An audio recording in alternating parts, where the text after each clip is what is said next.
Hello, guys. My name is Nicholas Earl, and welcome back to another edition of Baseball Talk with your brothers. And today we've got Omaha. The field is set. We have our 8 teams, and I know there's some Major League Baseball fans out there that might be just dipping their toes into some college baseball that haven't really paid attention to the season and are just looking forward to Omaha. People who like to just watch the tournament, things like that.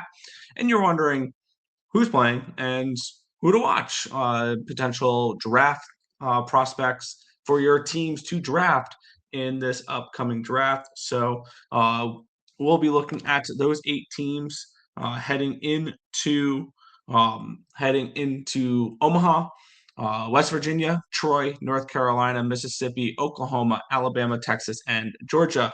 We'll be looking at players who are projected in the top 150 for for MLB.com's prospect list for when it comes to the draft. So we'll be looking at a certain amount of players. We have um, 1, 2, 3, 4, 5, 6, 7, 8, 9, 10, 11, 12, 13, 14 players we'll be looking at for players to keep an eye on for potential draft for your teams. The first two are simple. West Virginia has nobody in the top 150, and neither does Troy. These are two. West Virginia is a 16 seed in the nation. They have a strong overall team. They got a couple guys who are probably outside the top 150, like a Montessa or someone along those lines, but they don't have anybody. Troy, nobody in the top 150. So we'll start with North Carolina. The Tar Heels, the national 5 seed in this tournament. We'll start it off with Ryan Lynch, the right-handed pitcher, who should be starting Friday. My guess against Ole Miss, it's either him or it's Jason DeCaro. We'll talk about DeCaro in a second. Ryan Lynch is the 87th rated prospect for the draft in this upcoming draft. 20-year-old, 6'3", 215. 60 fastball, 55 slider, 40 changeup. So a 3-pitch mix, 50 control, 45 overall. He's projected somewhere in the third-ish round. 87th overall, which he's the 87th rated prospect, which the 87th pick would go to the Marlins right now. So if you want to mock him that way, that's not the way the MLB draft works, but we'll simplify terms there. If he were to go 87th, like his rank says so, he's going to be going to the Marlins. Next is Jake Schaffner, who is the shortstop for the Tar Heels, who is 113th overall, 6'2", 175-pound shortstop, 55 hit, 40 power, 60 run, 45 arm, 50 field, 45 overall. He's just a solid overall prospect, nothing special. He is probably somewhere around the 4th round. Along those range, 113th would go to the Tampa Bay Rays. So if you want to play it that way, he would go there. 113th rated prospect, Jake Schaffner. And we'll finish off with Jason DeCaro, who absolutely shoved in the Super Regionals in Game 2 against USC, had that complete game shutout, the 121st rated prospect in the system. And I ran a mock draft to see who these teams would be taking, and 121st overall is Jason DeCaro to the Houston Astros. So yes, the mock draft that I ran a simulation for, I had DeCaro going 121st. He is a really strong pitcher for them. He'll either pitch Friday or Saturday, whichever game Ryan Lynch does not throw. Jason DeCaro will throw the other one. And then they have a freshman that will probably throw the third game that looked really good. Their opponent will be the Mississippi Rebels, Ole Miss. They have 2 players to keep an eye out for. Both these guys are right-handed pitchers, and both of these guys will most likely be making starts on Friday and Saturday. Or they could go Hunter Elliott, potentially throwing him into the mix as well. But we have 2. The first one is Cade Townsend, the 21st rated prospect. And I believe the top pitching prospect we'll talk about in this video, because I think I only have one prospect rated higher than him that will be playing in Omaha this weekend, and that's when we get to Alabama. Cade Townsend, the 21st rated prospect, according to Pipeline for the draft. He is 6'1", 185 pounds. He has a 5-pitch mix, fastball, curveball, slider, cutter, and changeup. All of them 50 grades or higher, 55 fastball, 60 curveball, 60 slider, 60 cutter, 50 changeup, 50 control, 55 overall. I have him mocked. I forgot where I have him mocked in my draft. I have him a little bit further down, but we'll definitely see where he fits in well when it comes to the draft. 21st overall is the Padres. I do not see the Padres. The Padres are a big prep team. They like going high school. I have them mocked to a high school guy in my draft when I do that video in a few days. And then we have Taylor Rabe, who will be another guy who will get a start this weekend for the Rebels. 70 grade fastball that tops out around 100, so a really solid fastball. To partner with that, a slider, a cutter, and a changeup, 50 grade slider and 50 grade cutter, and the changeup a 40 grade. Really good control, 60, 45 overall. Overall, just a very solid pitching prospect and somebody who will be going for a projected around 119, or he's ranked 119, which would be the Kansas City Royals. That it would be their pick there at 119. So a couple pitchers for Ole Miss. It will be a fun matchup when we get either Ryan Lynch or Jason DeCaro versus Cade Townsend or Taylor Rabe. It could also be Hunter Elliott. Keep that in mind as well. On to Boomer Sooner, and they have 4, which the surprising thing with these teams is Oklahoma was not a host, and they were kind of a surprise to get out of the Georgia Tech regional. Oklahoma has the most amount of ranked players, though, when we talk about the top 100 here. And we're going to start off with outfielder Brandon Brock, who is our catcher outfielder, Brandon Brock. 45 hit, 50 power, 70 runs. So got some speed for a catcher, 55 arm, 50 field, 45 overall. He is projected 96th, which would be the Boston Red Sox pick there. And I believe the third round, in the third round. They also have pitcher LJ Merculus, right-handed pitcher, 6'2", 175 pounds. 3-pitch mix, fastball, slider, changeup, 50 grades on both the fastballs and the sliders, 60 grade on the changeup, 50 control, 45 overall. And he is projected as the 127, which that pick would go to the New York Yankees. So he's projected around that range. A little bit towards the in the 5th round. He's projected in the fourth round. He's projected in the 4th round there, around 127 to the Yankees. Right after him, 128, is Camden Johnson, who is their third baseman.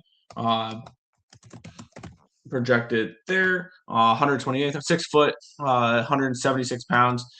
Is a speed-driven profile, 50 hit, 40 power, not much power, but 70 speed, 70 run, 50 arm, 55 field, 45 overall. Just a very athletic, toolsy player, and potentially could be a shortstop as well for his profile there. But the shortstop on those Oklahoma Sooners is Jackson Wiggins,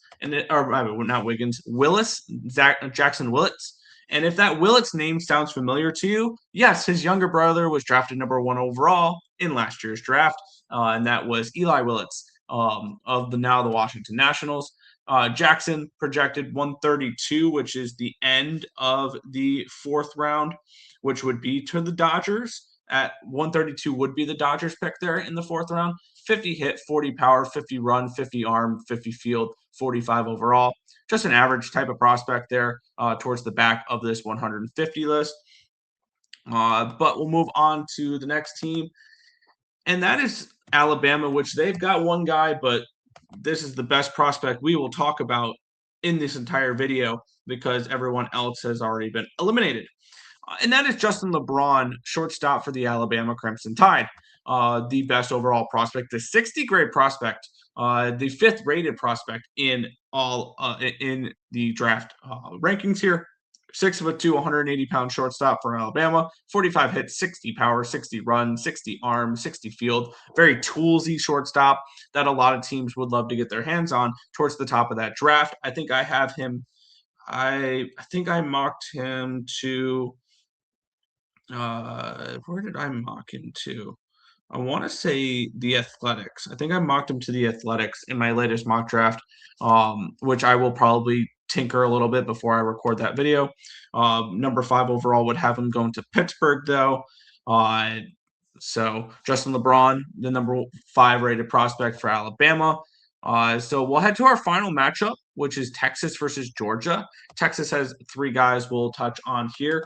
Aiden Robbins is someone who has gotten an awful lot of helium throughout this season. Definitely someone who has risen his draft stock immensely, all the way up to 26 on the board here. Outfielder, 55 hit, 50 power, 50 run, 50 arm, 50 field, 50 overall. Just a very above average, solid prospect that has gained a lot of traction here, putting up some really good numbers in the SEC this year, and leading this Longhorns offense.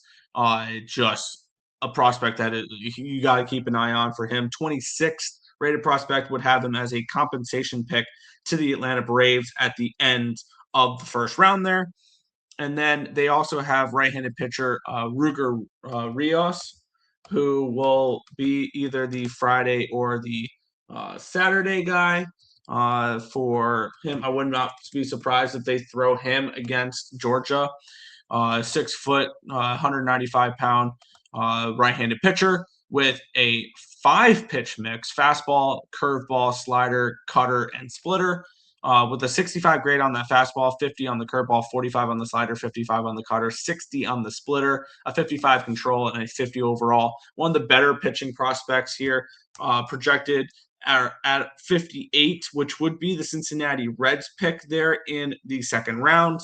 I can see him potentially moving up rankings, especially if he can have 1 or 2 good starts in Omaha, because I do see the Longhorns making it to at least a regional final or regional final four. Would be final 4 teams of Omaha winning a couple games, and I can see them making it to the national championship. It's a Longhorns team that's very, very talented. And we'll finish off with those Longhorns with their catcher, Carson Tinney, at 99, which would be the New York Yankees pick there. And Carson Tinney is just a catcher that has definitely risen a little bit this year. 6'4", 240 pounds. Not the greatest bat to ball. 45 hit, 55 power, 30 run, but he's more of a defense first, a 60 arm and a 45 field, 45 overall. One of the top catchers in the upcoming draft, and I believe the second best catcher remaining, because we only are third best because we talked about Brandon Baraka as well. And we'll talk about the best catcher remaining when we get to the final team. 99th overall would be to the New York Yankees. Final team to touch on, though, is them Georgia Bulldogs.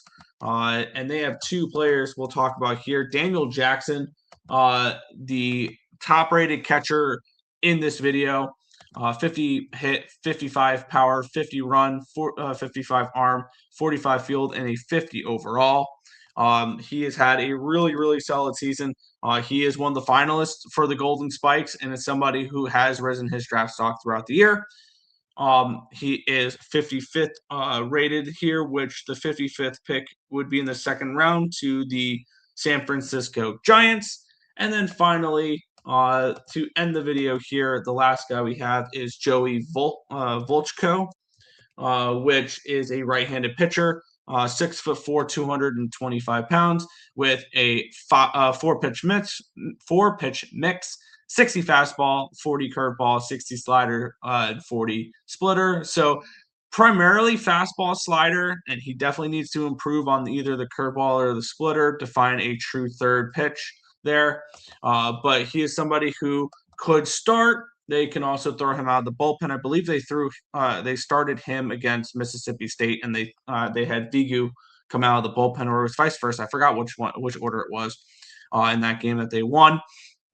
But that is all of the players to watch when it comes to the College World Series this weekend. So to recap, nobody on West Virginia or Troy.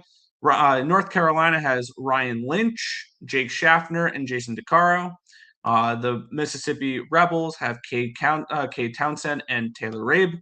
Oklahoma with Brandon Brock, LJ Merculus, Camden Johnson, and Jackson Willits.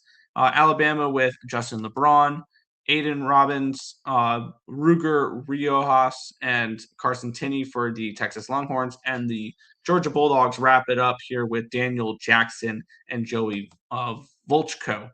But that is going to do it for this video. I want to thank you guys always for watching. Thumbs up button, subscribe to the channel if you guys have not already. Turn on post notifications so you guys are notified every time we come out with a video here at Baseball Talk with the Orr Brothers. Let us know down in the comment section which player are you looking forward to most to watch in Omaha, and who do you think your team will draft, if any, of these guys that we listed here today. But that's going to do it for this one. Thank you guys for watching. We'll catch you guys next time.